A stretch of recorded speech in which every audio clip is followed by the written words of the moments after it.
welcome to First Things First. I'm Jenna Wolfe. That is the Hall of Famer Cris Carter. Get all those little pieces of paper. That is... Some of my notes. See, I need those. Nick Wright. Good morning, Jenna Wolfe. Good You look morning. lovely. Thank you very much. This is cheating, though. This is something you can put on your hand, take a test with. Absolutely. Check down, no doubt. We got a great show for you today. LeBron and the Lakers might be stuck with what they've already got this season. Giannis might be gaining ground on Harden for the MVP, but we got to start with a big night for the Golden State Warriors. Big night on the court and then a memorable press conference off of it. They destroyed the Spurs by 39 points. That turned out to be a footnote to the bigger story. Kevin Durant, his post-game press conference, the first he's agreed to do in 8 days, lasted only 3.5 minutes. It took a turn for the worse when he was peppered with questions about his impending free agency. Take a listen to Kevin Durant. So we've noticed that you hadn't talked for a while. Is it anything to do with anything on your mind, or has it just been coincidence that you haven't talked for some time? Why do you care? Because you usually talk. Oh, well, I didn't feel like talking the last couple of days.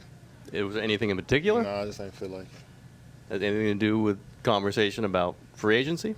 Yeah, that's the conversation you're going to have.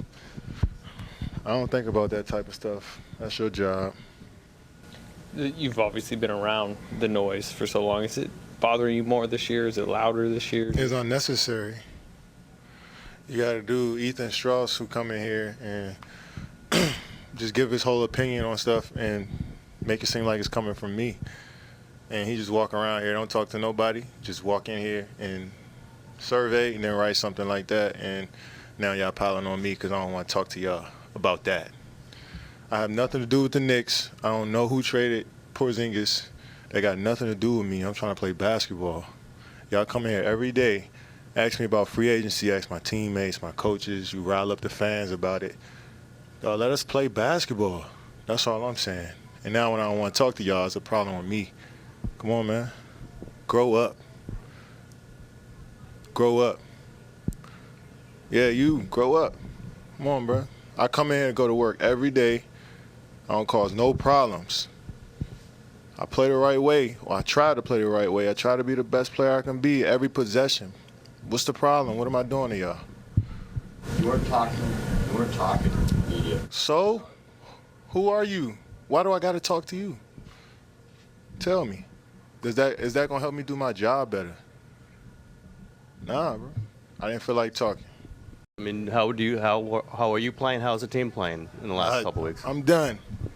You know you don't care about that. I just asked you.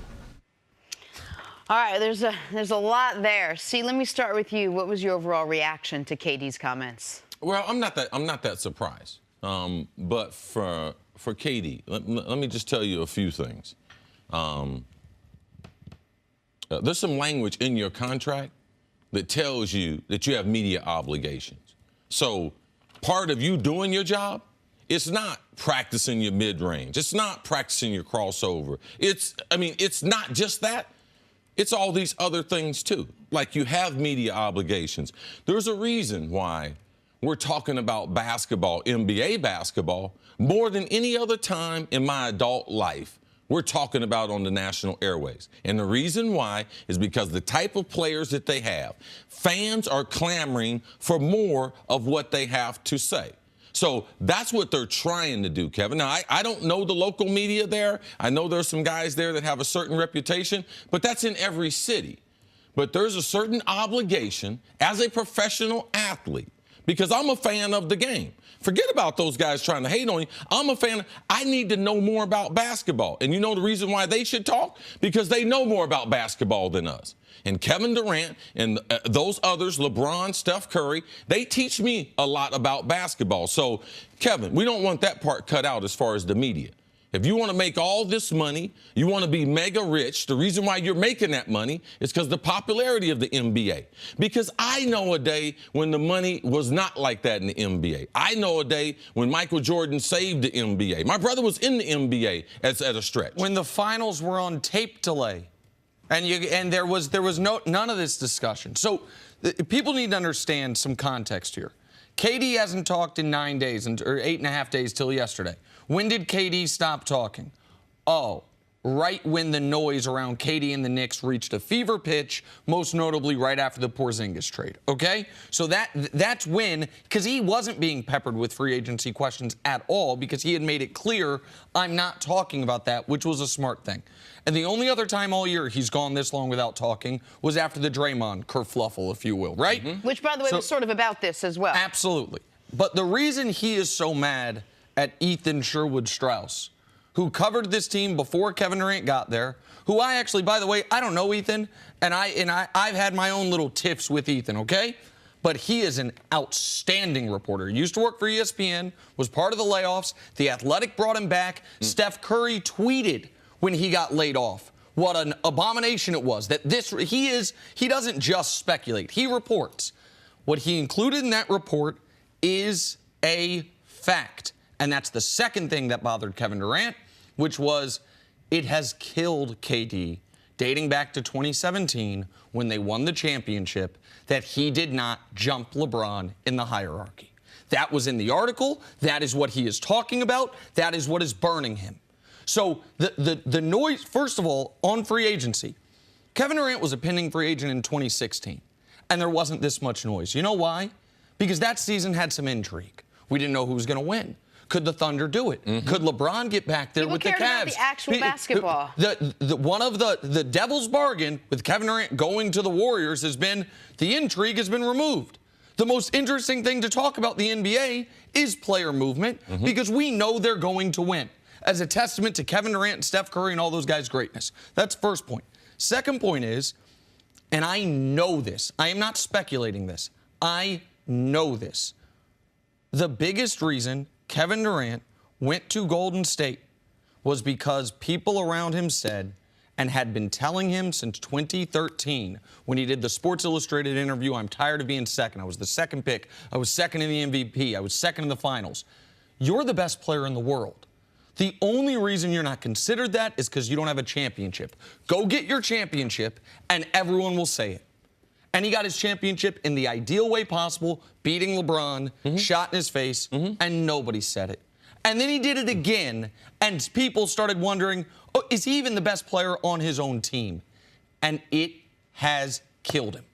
Fair or not, it's killed him. So that's what happened yesterday, was the speculation about the Knicks, which is part and parcel of the league. Yep. One reason why you get really upset when you're an athlete is when they get close to the truth. Because we can always debate something that's just made up and everything, but something that's really close to the truth. And Kevin Durant, he told the guy to grow up. Kevin Durant should have grown up. How many contracts has he signed? How many times has he been a free agent? Why don't you watch LeBron and some of these others and what they say about free agency? Tell them at the beginning, I will talk when free agency, set a date, July the 1st. I'm not going to discuss it during the Then you can't get put in this corner where now you have to continually give people an update because you are a free agent and it is a big story. Also, the things that he's complaining about, well, let me just do my job and play basketball. The reporters are there for the same reason. The reporters don't want to sit there and get hammered by Kevin Durant. They're there doing their job, asking the right questions. And it was, Jenna, and on the reporter point, the end of that press conference was an utter absurdity. He demanded you only ask me about basketball. And then when they did, what happened? He said, you don't actually want to care about this. No, they actually don't. You're correct, but you said that's the only way you're going to talk. But, Nick, they beat the Spurs by 39 points last night. There's really nothing to talk about. They are far and away the best team in the West, the best team in the league. Like, there's no real hardened basketball to talk about. This is what people are talking about. And when it is a total, to me, lack of self-awareness when he says, as one of the most famous athletes in America, as a guy who, and more power to him on this front, has been very public about how much he enjoys making as much money as he does, how much money. He told Chris Haynes when it comes to free agency, where can I make the most money? He and Rich Kleiman, his business manager, are trying to get on mogul status. Outside of basketball, enormous money. And that's great. But the reason the NBA is not, with respect, the NHL, is not just because the game's more beautiful. It's because we care about the people. It's because of the soap opera aspect. It's because of this part of it. And when we talk about Kevin Durant versus LeBron, there's all the on-court stuff. But see, There's also the off-court stuff, which is LeBron has had one bad public press conference. It was the one after they lost to the Mavs in the NBA Finals, and he basically said, hey, in the morning at least I get to wake up and be LeBron James, and you suckers go back to your regular lives. And that has stuck with him a bit. It's 8 years ago. Kevin Durant can't take on, is not equipped, it would seem, to take on the scrutiny that goes with being the best player in the world. Yeah, I'm going to push back a little bit on that. I don't think it's fair to KD. I think KD's struggling with some other things. How LeBron does his press conferences and everything, like, LeBron is special in himself. But to try to compare KD, how he's going to represent himself, like with all the burner accounts and all that, there is no comparison. So I don't think today is the day to compare what LeBron does on the microphone consistently compared to KD. KD just needs to understand that the arc of this league is dependent on its greatest players. He happens to be the second best player in the world. And to me right now, with LeBron being hurt, LeBron's not the best player in the world. Okay? It's talking about Giannis, KD, Steph, Harden. That's real talk. I watched LeBron play the other night. He is not moving like he was moving in the finals. So KD should be the time that you should be thinking about. LeBron is begging for help. You're on the best team again. You can control some of this. Like, you don't have to act this way. But you need to realize, though, you should grow up and understand there are certain obligations. When you sign that contract, there's certain obligations, and some of those include the media. We went through this with Marshawn Lynch. I told him, yeah, you cannot talk, retire. Oh, he decided to retire. What did he decide to do? Come back. And what else was he? He was talking more than ever. He realized his brand could use that. So, KD, this is part of it. They have a job to do, and you have a job to do. And going home and coming back and going home, no, that's not just your job. There's other parts to your job that make the league better and allow you to have the type of success that you have now. And you make a great point. At this point, right now, his brand could use a good dialogue with the media and an open and honest dialogue as well. Take a break. Coming up, talk some football. A Hall of Fame quarterback thinks that Kyler Murray is the next NFL star. That is next on FS1. You can always check us out on the Fox Sports channel on SiriusXM. We will be right back. Talk some football, and let's talk some baseball. Let's talk both, because that's exactly what Heisman Trophy winner Kyler Murray is thinking about these days. He has a big decision to make about his professional future. Will it be the NFL or will it be the MLB? He got a major cosign yesterday from Hall of Famer Warren Moon, who was speaking to TMZ Sports. Moon was asked if he'd be a great quarterback in the NFL. Take a listen. The way the game is now, I think he really would. Yeah, the game has changed, and it's right up his alley. They're doing the things that he did in college, and because they're doing those things, he'll just transition right into the NFL game. CC, what do you think? Is Warren Moon right about Kyler Murray? Well, this is the thing, and Warren Moon is like a lot of coaches, and talking to coaches and scouts, they're looking at things different. And it's time the NFL to start making some changes, that the NFL on Sundays is starting to look like football on Saturdays. And if they're going to continue to do that, then some of the positional players are going to look like on Sunday like they do on Saturday. Now, there's a reason why, as an undersized quarterback, you can thrive in college. It has a lot to do with how the hash marks are wider than the NFL. They're at least twice as wide. So the ball is typically placed to the wide side of the field. So if you have the ability to be able to run, you're not put into a phone booth like in the NFL because the ball's in the middle of the field. Also, the rushers. There's better rushers in the NFL, of course, and they're more disciplined. They're more disciplined to make that quarterback stay in the pocket. So with that discipline, height becomes an issue. Average NFL line, average NFL center is 6'2". Average NFL guards, they might be a little bit shorter, but 6'1" is the smallest, up to 6'5". NFL tackles, 6'4" to 6'8". Yeah. Now, you're talking about a guy potentially 5'10", 5'11", trying to throw. As hard as it is to throw the football, like we've seen great I'm talking about big guys, big, strong arms struggle in the NFL. Now, we would think that a guy that is hurt by what he can't see And he's challenged because being in that pocket and being shorter, it does present a different set of challenges.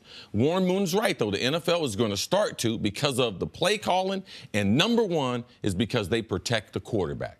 You can't land on the quarterback. So a smaller guy, he doesn't have to take the brutal punishment that the older quarterbacks had to, and because the game is more wide open, and because there's more plays that they know they can run right now and that transfer to the league that we didn't have before. If he'll protect himself, because that's the other part of the quarterbacks that are elite level athletes, make sure that you recognize what I got away with in college, I'm not necessarily going to get away with in the pros, and don't look to run immediately. Russell Wilson learned that early and has been brilliant at using his legs when he needs to and avoiding the big hits, because a lot of that protection you're talking about, that is eliminated once they get outside of the pocket, once they become a runner. Like, then they get treated more like not totally like a regular football player, but more so than within the pocket.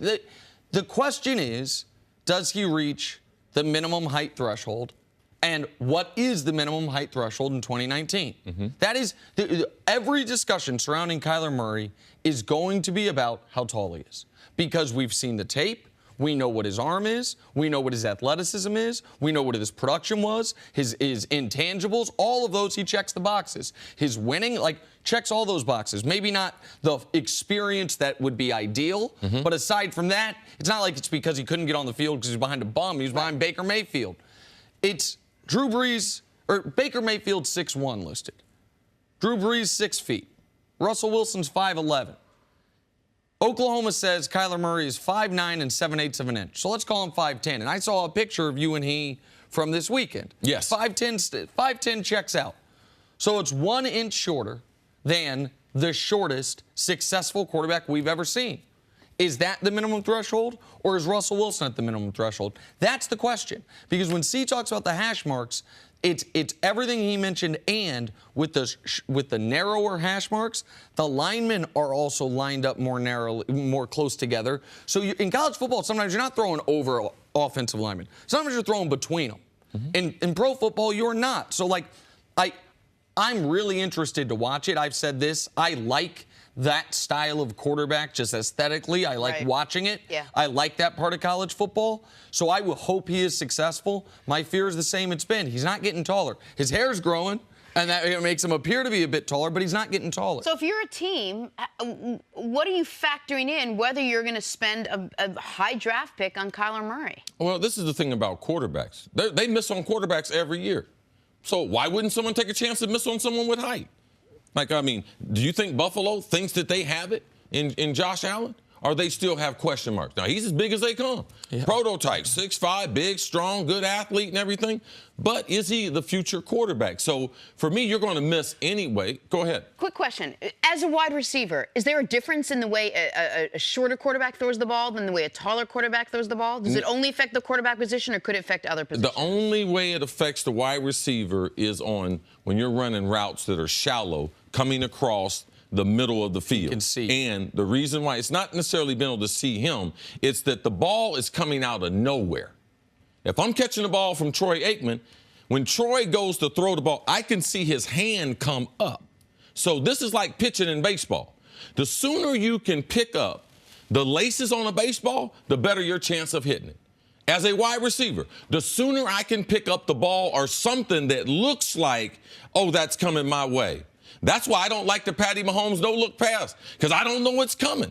But it's one of those things, the more advantages you give me as far as seeing, and it's more right when you're coming across on those shallow crosses and the quarterback, because if not, the ball's coming out of nowhere. Right. So there is an advantage to being taller. Let's not try to make that out to be less than what it is. Sure. The more you can see, the more adjustments you can make. Yes, but I think it's very, very intriguing because we're going to miss in the next 5 years on quarterbacks that are prototypes. Well, I see. Why don't we just go ahead and miss on a guy that might be short but has all the other things that you would want? Your point, I think Josh Allen's a great one. Josh Allen checks a bunch of boxes, does not check the production, the winning, the stats. Kyler Murray checks all the boxes, does not check the physical ones. And Josh Allen was top 10 pick. Yeah. So, like, I'm not saying Kyler can be that, but can he be a first-round pick because he's missing the height? I think he probably can be. It's a good conversation. All right, coming up next, how much trouble are the Lakers in if they do not get Anthony Davis today? That's next on First Things First. Hey, it's Nick Wright. No one should feel unsafe at home. Period. Fear has no place in a place like home. That's been Simply Safe's mission from day one. We cut out the middleman so you get award-winning protection at fair and honest prices. Simply Safe blankets your entire home with protection. Around-the-clock professional monitoring. Make sure police are on the way when you need them. Alarms that cry wolf? No thanks. Simply Safe's precision-engineered motion sensors detect the unique heat signature of humans, not pets. Simply Safe's glass break sensors are so precise, they can tell the difference between an intruder smashing a window and a plate breaking. The security sensors are so tiny, they blend in with your home so you won't notice them. This is security that is out of sight, but continues to give you a peaceful mind knowing you're protected. As more than 3 million Simply Safe customers already know, it feels good to fear less. So protect your home today. You'll get free shipping on any system order. Just visit simplysafe.com/FTF. That's simplysafe.com/FTF. To protect your home and family today, simplysafe.com/FTF. On to the latest in the Anthony Davis trade talks. The Lakers are losing hope that the Pelicans will actually make a deal by today's deadline, mainly because they have yet to make a counter to any of the Lakers' offers. Nick, how do you expect the AD trade talks to play out? Ever since this first came up, I've said all along it's a less than 50% chance Anthony Davis gets traded. As we're now hours from the trade deadline, less than 8 hours from the trade deadline, I say it's a less than 10% chance. It certainly appears the Pelicans, who never wanted Anthony Davis to ask for a trade, appears they never wanted to trade Anthony Davis. And what they were doing was, at best, just acquiring information so they know what the Lakers' offer is this summer when they do intend, I believe, to trade Anthony Davis because they're not going to have much of a choice. And at worst, a little more nefarious, and we can get into that at some point. But I don't think he's getting moved. The Lakers have offered, Chris, everything they can offer. If you're not going to take all the young guys and salary cap relief and multiple first-round picks, I mean, they're not going to include the Kareem statue. Like, there's nothing left to offer, and they haven't even responded to that offer. That tells me the Pelicans are not interested in making a deal. Yeah, I don't think the Pelicans are interested in making a deal. Before the season started, they say they're not even taking phone calls with AD. Now, AD and Clutch Sports, they did force the hand of the Pelicans, and if I don't know at what point they came to the realization, but Clutch Sports and AD didn't do the Lakers a problem by only giving them this small window to be able to get the type of deal done, knowing that these other clubs, being Boston, could participate this summer. So it's a tough situation. If I was the Pelicans, I wouldn't be in a rush to trade him. But you know you got to move him this summer if you think that you can get better, because in this, you have to do something to put the Pelicans in a better situation that players that we're not seeing this in 7 or 8 years. If they were able to win the draft lottery, if they had Zion, could they get a guy to be able to stay there to be their franchise player? I didn't think they ever were trying to trade him, and based on what the Lakers offered, because you know that Boston didn't offer Tatum.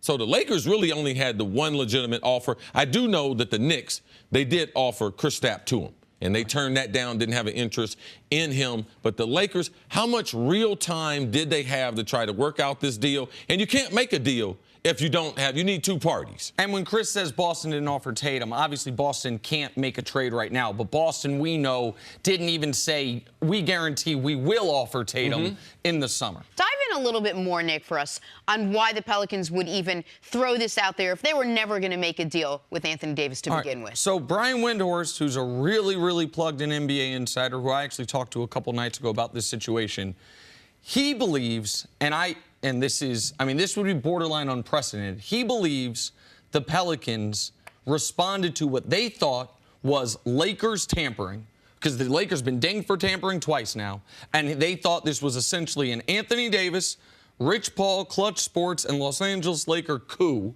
against their organization by almost reverse tampering the Lakers, meaning letting the talks go on, encouraging the leaks, letting names, okay, so it's Ingram and Kuzma and Zoe who are on the block.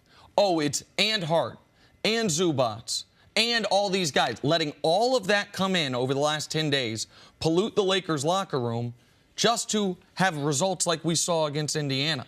Just to have total, you know what? You're going to create uncertainty within our franchise. We're going to do the same thing. We're going to do it to you, yeah. And we're going to acquire information along the way. We're going to make it seem as if we are engaged in these talks to find out what your actual best offer is. So you have to bring us that actual best offer this summer, even if Tatum isn't available, even if Zion isn't available, even if it looks like this summer you do have some leverage, we will know what you were willing to offer a few months ago. And if it causes some mayhem within your organization, a small market team fighting back against a big market, a team fighting back against player power, all the better.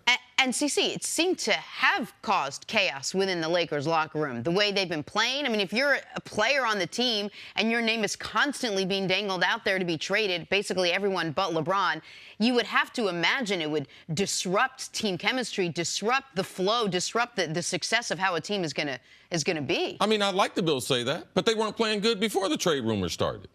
So they haven't been playing. They didn't play good without LeBron. Without LeBron, sure, absolutely. Okay, so where's this great stretch where these guys were playing great? No. Ever since, that's the biggest problem here for the Lakers, was LeBron getting hurt. Those 18 games that he missed, 19 games that he missed, because we liked the Lakers the way they were progressing. The younger players, even with the injuries.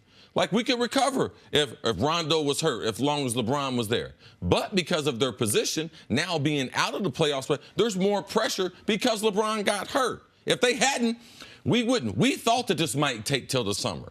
We just wanted the Lakers to get in the playoffs, be a top 4 seed, potentially win a series. Those were the questions we were asking ourselves a couple months ago. Well, that's it. So what changed? A couple weeks ago. That's the most interesting part of this is we spend a lot of time speculating about the Lakers, about LeBron.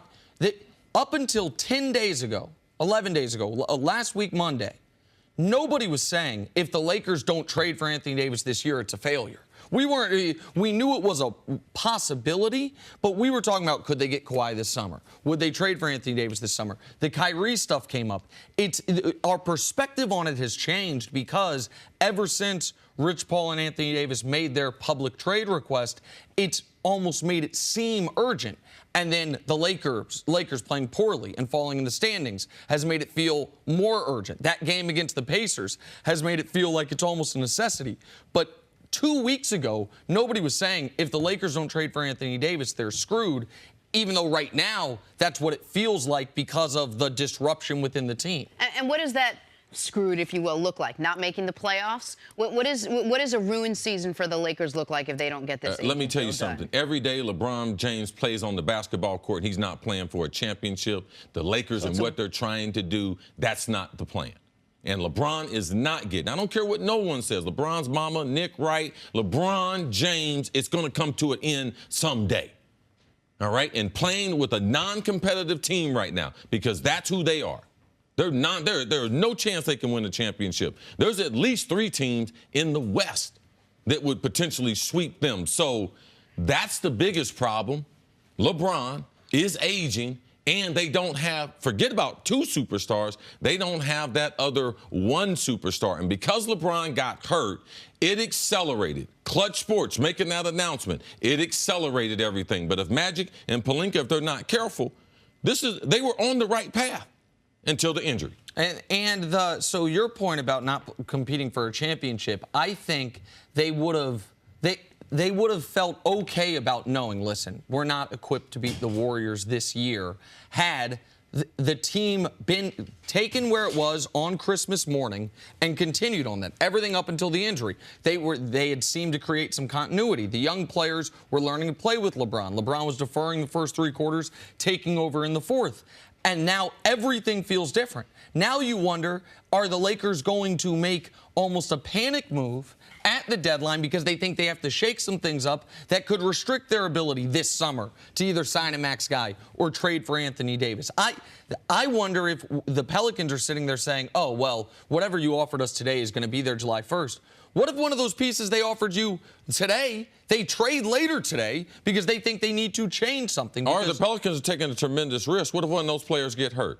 What if one of the players in Boston get hurt? Sure. What if Tatum gets nicked? Right. What if one of the players at the Lakers get nicked? So they are taking a roll of the dice. I think the Pelicans, they should have waited because then they can get all teams involved. They knew they were limited. They were faced with a time crunch, and all the teams can't participate in the Anthony Davis. If I was them, with Boston out there, I wouldn't be in a rush to make a trade with the Lakers. I agree I wouldn't have been in a rush, but even if it was all subterfuge, once I saw... What does that mean? If it was all tricks, if it was all misinformation, that they were never actually going to trade him, that once I saw how desperate the Lakers appeared to be, that I kept asking for more, and they were like, okay, fine. All right, it's 2 first-round picks and our 3 young players. All 5 young players, cap relief, and 3 first-round picks. The Lakers say, fine to that. Then you do have to have a conversation. Wait, hold on. Is this going to be the best offer we can get that doesn't involve Jason Tatum?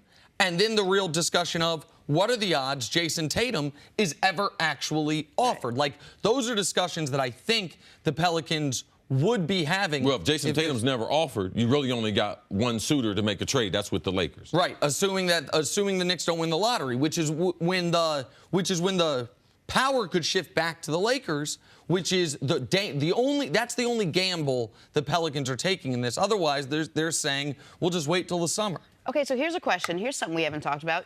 The trade deadline is 3 p.m. Eastern today. Do you think there's a dark horse out there, another team that could sweep in for Anthony Davis at this point? I think there are a couple teams that are going to call him. I'm sure the Rockets are going to call him and offer him the same thing they offered for Jimmy Butler. Eric Gordon, P.J. Tucker, and all the first-round picks. I don't think that gets it done. The Raptors I've been talking about throughout. I think the Raptors offering Siakam, OG Anunoby, Jonas Valanciunas, and some picks, knowing, hey, if we don't win the title this year and Kawhi leaves, we can trade Anthony Davis ourselves maybe for Jason Tatum. Would the Pelicans make that deal? That one, I don't think so. The one that I think is the best offer they could get, that if he's traded today and it's not to the Lakers, watch out for the Nuggets. Jamal Murray, I believe, is the exact same caliber player Jason Tatum. Michael Porter Jr. was a lottery pick out of Missouri who hasn't played because of a back injury, was a projected top 5 pick before the back injury, and they have the salary space to make it work if they trade Miles Plumlee. And that team is right now second in the West. That team thinks maybe we can win a championship. If he's traded and it's not to the Lakers, watch the Denver Nuggets saying, you know what, we'll go for it this year, and then we'll move them ourselves this summer and recoup a lot of our investment. Wouldn't that be something if he ended up not going to the Nobody Lakers saw after Kawhi all going to the this? Raptors. You're right. No, People didn't see Paul George going to OKC. All right, let's take a break. Coming up, Kevin Durant finally met with the media last night, and things got spicy. That's next on First Things First. Time for your Subway Choice moment. Yesterday, the folks over at Pro Football Focus named Saquon Barkley the 27th best player this past season. They also named Odell Beckham the 36th best player. Despite these 2 great offensive weapons, the Giants missed the playoffs for the 2nd straight year. All right, CC, let's talk a little football. What's the key to the Giants bouncing back now next season? For one, a lot of people are going to be shocked we're talking the Giants. I'm shocked we're talking the Giants. I know, you have to, look at you're like, this is the... I mean, the last couple of years, it's been about, is Eli Manning, is he washed up? Last year, free agency, they signed Nate Soldier, spent a lot of money. A lot of people thought their offensive line woes were going to be over with, and they realized that, man, you have to spend a lot more money on your offensive line to be able to put your offensive line together. The Giants right now are about star players. They don't have a bunch of glue guys. And the Giants, when they've been good, they've had a bunch of guys. Not necessarily their highest paid guys, but they had a bunch of guys that knew what they were supposed to do. Right now, the Giants, they are a team without an identity. They're a throwing team. They're a running team. What kind of team are they? Can they rush the passer? Like, they spent a lot of money on free agents on the defensive side that haven't panned out. So who are the New York Football Giants? They need this offseason, through Pat Shurmur, find a type of identity, find the style for which they want to play. And for me, it should go through Barkley. Barkley is a special, special running back. He has the type of speed and the type of girth that I believe the durability, not going to be a problem with him. I worried about that with the Penn State running backs because he wasn't a 25 carry a guy in college, but he showed me within that first rookie season, immediately, he can be that type of guy. He avoids a lot of big hits.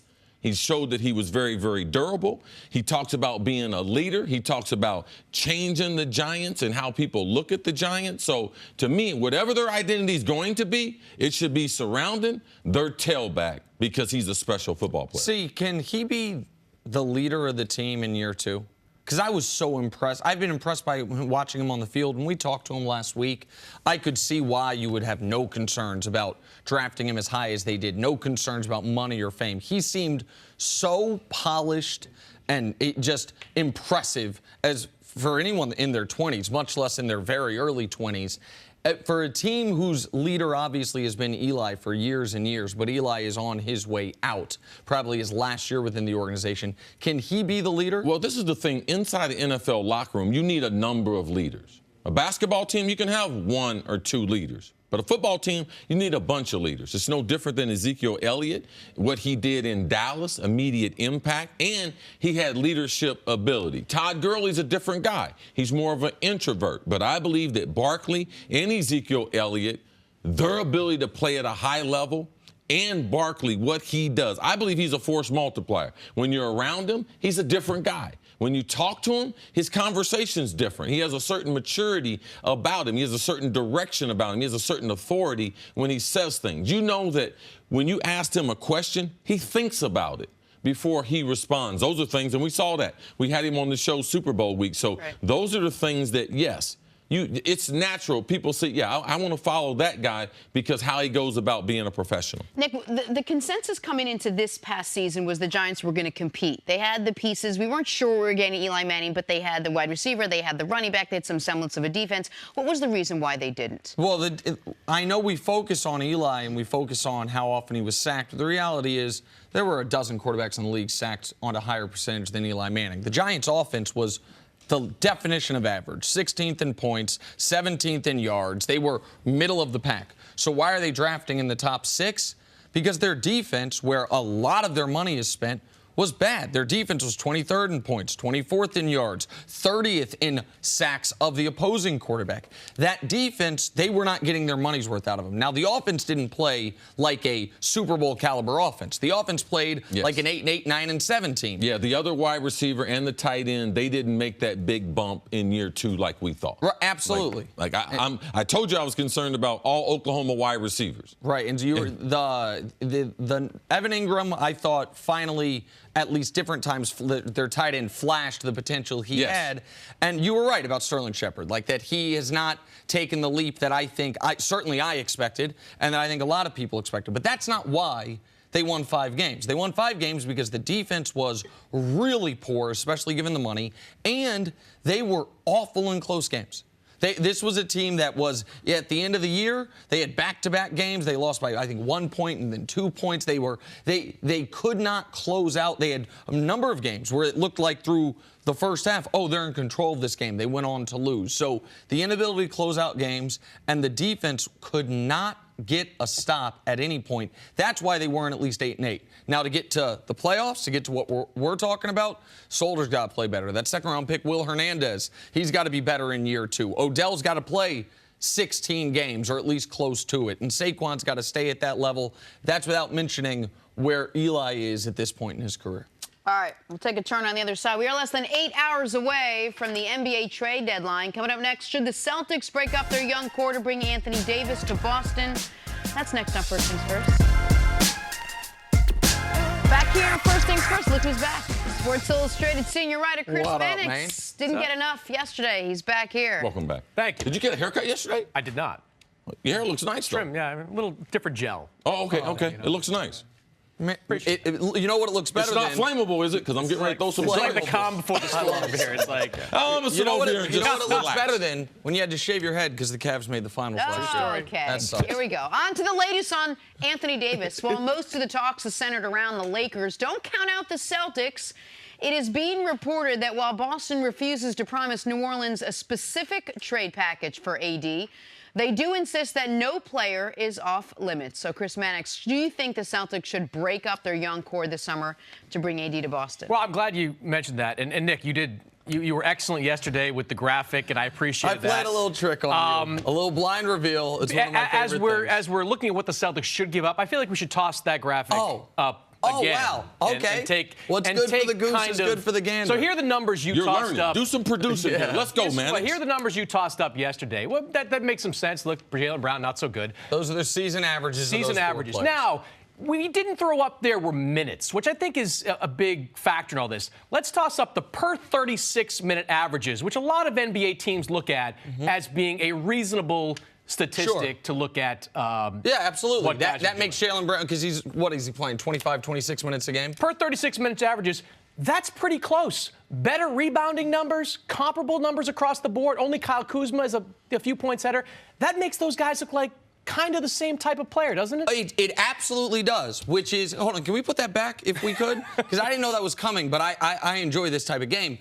So if those are the per 36 numbers, you're right, it makes Jaylen Brown look way better than the per game numbers. But explain to me again why Jason Tatum's the best piece, by far, why Jason Tatum's the blue chipper that is head and shoulders better than Ingram and Kuzma. Because if we're normalizing for numbers, for minutes, and their shooting percentage is about the same, explain that one.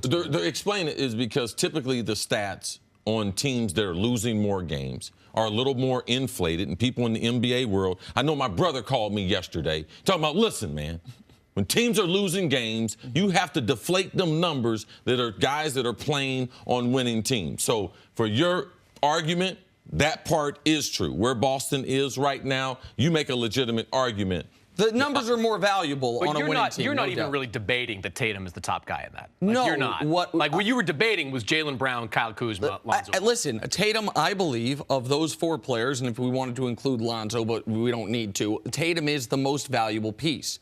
What I am saying is, if you want to go to just per 36-minute numbers to try to push, I don't understand the need to push up Jaylen Brown. What did the NBA world think when he was drafted 3rd overall? Oh, that's a bit of a reach for an athletic defender. What was the book on him after year 1? Oh, you know what? If he develops a jump shot, he could be better than we thought. And there was a time period last year where the Celtics were so injured that he was thrust into their, I would say, 3rd option role, Tatum, Horford, Jaylen Brown, and he met the challenge for 4 weeks. And then he went back to being the guy we thought he was, an athletic defender who's going to be offensively challenged. I don't know why there's a need to act as if Jason Tatum's not in the trade, the Celtics have a great trade of players. They have a great trade of picks to offer if that's what New Orleans wants. But we can't act like Jaylen Brown, Marcus Smart, and Daniel Theis is a great haul of players. Now, picks I'll listen to. I just don't think Jaylen Brown is one of the, I don't know, with respect to Bill Simmons, 75 most valuable trade pieces in the NBA. And that's, to me, what my eyes tell me and what the numbers tell me. Look, I think he has a higher upside than Kuzma. I think he has a higher upside than Ball. I think offensively he's better than you give him credit for. I think he struggled this season, but if you look at the numbers in January, when he started to figure it out, he's been considerably better. Now, you asked the question about what should the Celtics do? How deep should they go? I think there are two philosophies. If this goes by, and I think it's going to go by the trade deadline with Anthony Davis still in the Pelicans, there are two positions the Celtics have to take. One, if they believe, and they'll spend the next 3 months figuring this out, if they believe that Kyrie Irving is back and that Anthony Davis will ensure that Kyrie stays and that Kyrie staying will ensure Anthony Davis is going to be there, it's a Jason Tatum-centric package. Absolutely. If they have to. They won't start with that, but if they have to, they put that chip on the table and they make that deal. The flip side of it, though, is that if Kyrie's like gone, if they decide, and I don't think this is going to happen, but if Kyrie says, I'm going somewhere else, then I think you pull kind of all the way back and you go back to that team that you saw at the end of last year. You keep Terry Rozier around long term and you build around Tatum, Brown, keep Gordon Hayward around and build that way. I mean, that is probably the two ways you're going to go. The more likely remains. That doesn't sound real exciting. I went to a conference finals. This is I mean, come on. Okay, wait a second. Wait a second. Sorry. So you're saying we're going to go in this era where Danny Ainge had all these picks. They go out and get Gordon Hayward. They trade for Kyrie. And now we're saying in 2019-20, Who's the team? Say that again. Well, that's the Tatum. You're asking for situations. The backup plan is that. That's not the first plan. The first plan is, and the plan that they believe is going to work. Kyrie and AD. Is Kyrie and AD. They believe that's going to work. But if this all self-destructs, which some people like you think is going to happen, that's and all it takes for it to self-destruct is Kyrie leaving. All it takes is one of the more, let's call it, unique players in the league. But this is, man, I wish I could put my tweet on the screen. I tweeted this 3 days ago, and now it's happening in real time. I cannot wait for Anthony Davis, Kyrie, Gordon Hayward is going to be the best big three in the league to transition seamlessly to Tatum's going to be an MVP, Jaylen Brown's wicked underrated, and we still got Marcus Smart. Nobody educated is going to say that though. Like that, it would be. I feel like that's what you just said. No, you asked. I was asked the question. I was like, here's the backup plan, and then you take all these draft picks and then try to deal for somebody else down the line. You still put yourself in a position. It's not. Look, if that happens, we didn't have nobody a show should be 2 saying. years ago. But wasn't that the theory? What?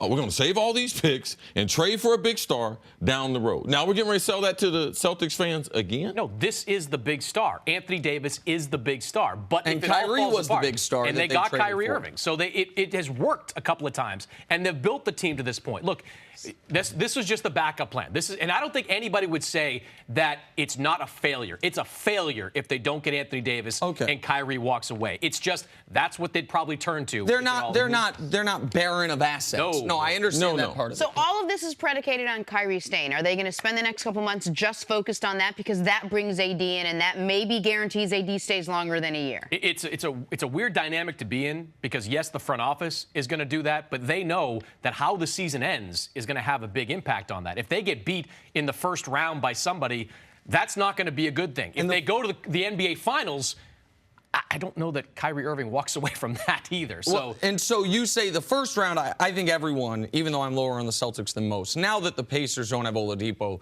there's 4 real legitimate contenders out east. They're going to end up the top 4 seeds. So I don't think anyone thinks a first round exit's possible. But that second round of the East is going to be monstrous for everybody. Milwaukee, Toronto, Boston, and Philly, they're going to be playing each other. And so a second-round exit for any of those teams is on the board. But can I circle back to something you said earlier, which really surprised me?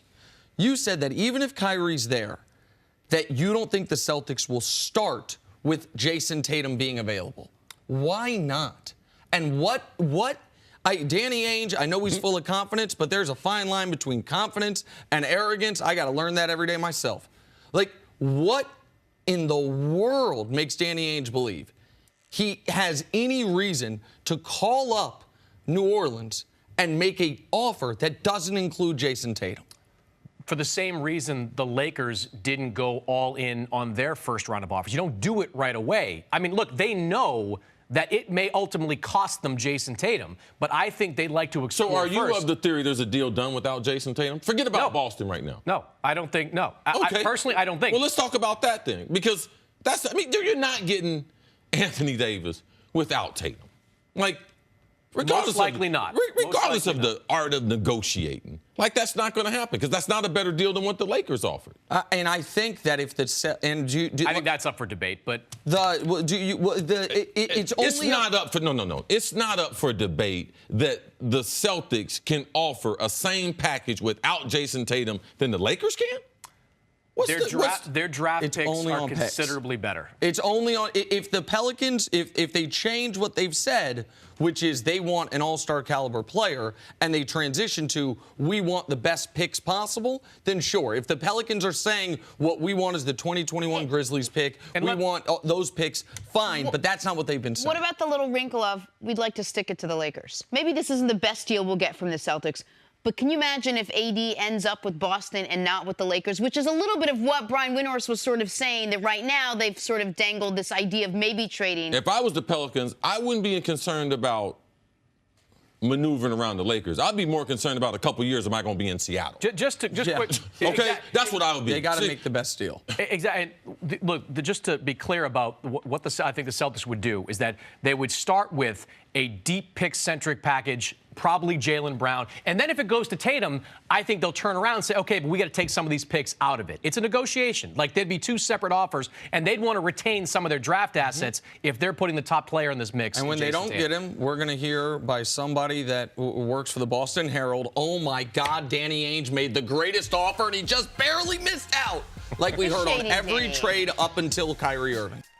Thank you for listening to the First Things First podcast. Remember, leave us a review and tell us what you think. Subscribe to the podcast on Apple Podcasts and catch us on FS1 Monday through Friday, 6:30 a.m. Eastern. For Cris Carter and Nick Wright, I'm Jenna Wolfe. So long, everybody.